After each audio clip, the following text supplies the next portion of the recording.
Olá, seja bem-vindo a essa edição. Você acompanha agora as principais notícias do Brasil e do mundo. O Brasil tem 6 milhões de empregadas domésticas, mulheres que deveriam estar protegidas por leis já existentes, mas que são desrespeitadas por pessoas que não fazem registro em carteira, pagam menos que um salário mínimo e exigem jornadas extensas. O jeitinho para elas é dizer que são diaristas. O trabalho doméstico remunerado no Brasil continua marcado por condições precárias, sobrecarga e falta de garantias trabalhistas. Um estudo recente realizado pela Secretaria Nacional de Política de Cuidados e Família, em parceria com a Federação Internacional das Trabalhadoras Domésticas, revelou que 7 em cada 10 dessas profissionais convivem com um cansaço crônico, agravado pela ausência de direitos, baixos salários e longos deslocamentos diários. A pesquisa, que ouviu 665 trabalhadoras em diversas regiões do Brasil, aponta que o excesso de funções e a insuficiência de políticas públicas sobrecarregam ainda mais essas mulheres, especialmente as mães que sustentam sozinhas suas famílias. Atualmente, 57% das trabalhadoras domésticas são chefes de família, sendo que 34% são mães solo. Entre as profissionais negras, esse índice é ainda mais elevado, alcançando 80%, evidenciando a desigualdade racial que atravessa a categoria. Além das jornadas cansativas e das múltiplas funções acumuladas, muitas vezes sendo contratadas para realizar uma tarefa específica, mas assumindo cuidados com a casa, crianças e até pessoas acamadas. O tempo gasto nos deslocamentos também é um agravante. Muitas dessas mulheres precisam enfrentar até 3 conduções em horários de pico para chegar ao local de trabalho. O trabalho doméstico é a principal atividade da força de trabalho remunerada de cuidados no país, representando 25% do setor e englobando quase 6 milhões de pessoas. No entanto, essa relevância não se reflete em condições dignas. 3 em cada 4 profissionais atuam sem vínculo formal. A informalidade é ainda mais expressiva entre mulheres negras, das quais apenas 24% possuem carteira assinada, frente a 31% das trabalhadoras brancas. A renda também revela a precarização. Cerca de 65% das trabalhadoras domésticas recebem menos que um salário mínimo, proporção mais acentuada nas regiões Norte e Nordeste. Como resultado, 4 em cada 10 afirmam não ter tempo para si mesmas ou para qualquer forma de autocuidado. Laís Abramo, secretária nacional da Política de Cuidados e Família, afirma que muitas vezes essas mulheres cuidam de outras famílias, mas não conseguem cuidar de si mesmas ou da própria família. A ausência de serviços públicos de apoio, como creches em tempo integral e escolas com horários compatíveis, agrava a sobrecarga, gerando estresse e impedindo que essas mulheres tenham uma rotina menos sacrificante.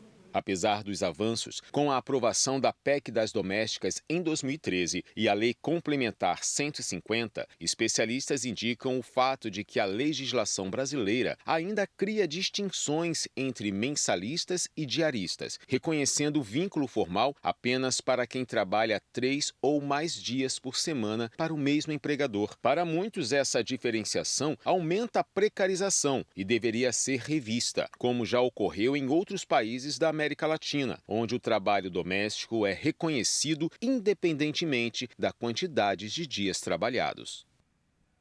O Brasil bateu recorde de transplantes no ano passado.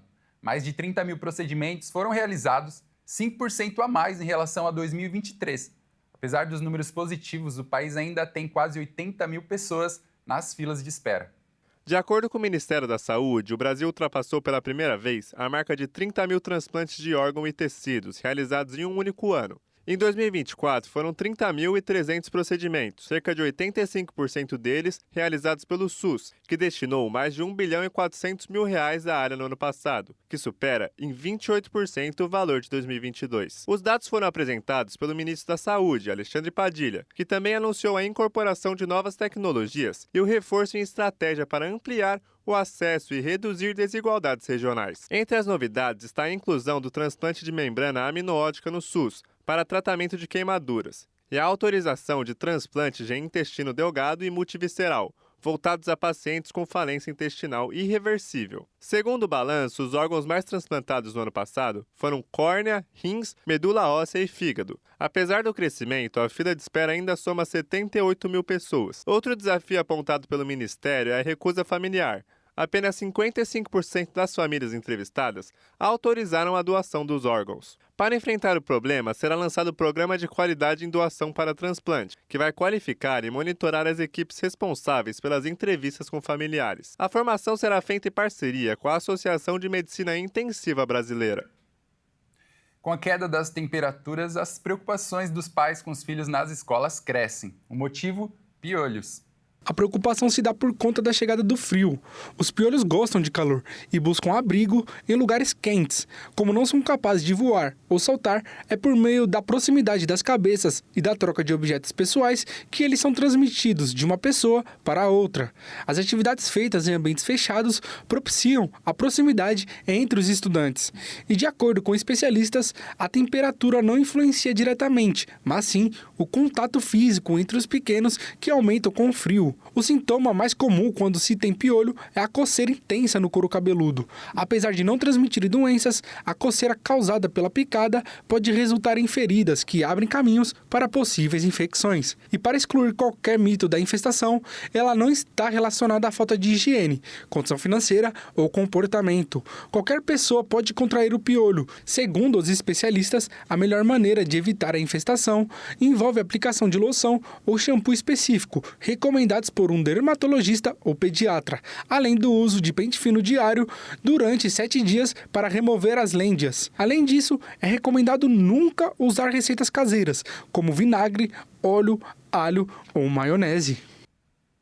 Um painel de especialistas da ONU prevê a morte da maioria dos corais do mundo com aquecimento no ritmo atual. Se a situação não for revertida, 99% podem deixar de existir. O destino dos corais está traçado. De acordo com a ciência climática, com o aquecimento de 1,5 graus Celsius da Terra, a maioria dos recifes não vai conseguir sobreviver. Este não é um cenário distante. Os cientistas preveem que a temperatura será alcançada dentro de uma década. O presidente de um painel de especialistas da ONU sobre biodiversidade afirmou que é importante aceitar este fato e questionar o que vem a seguir.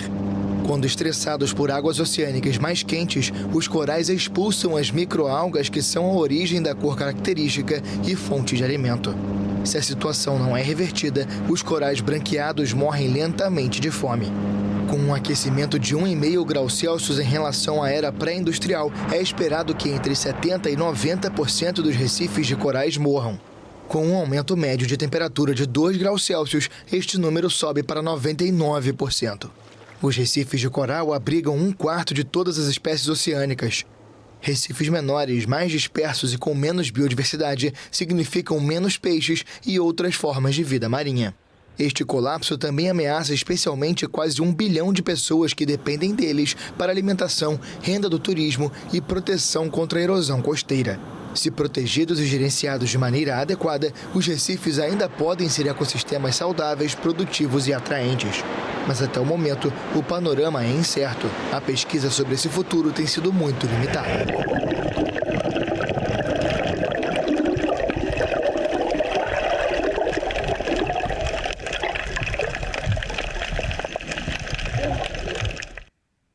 Essa edição fica por aqui. Eu agradeço demais a sua companhia e desejo a você um ótimo sábado. Até mais.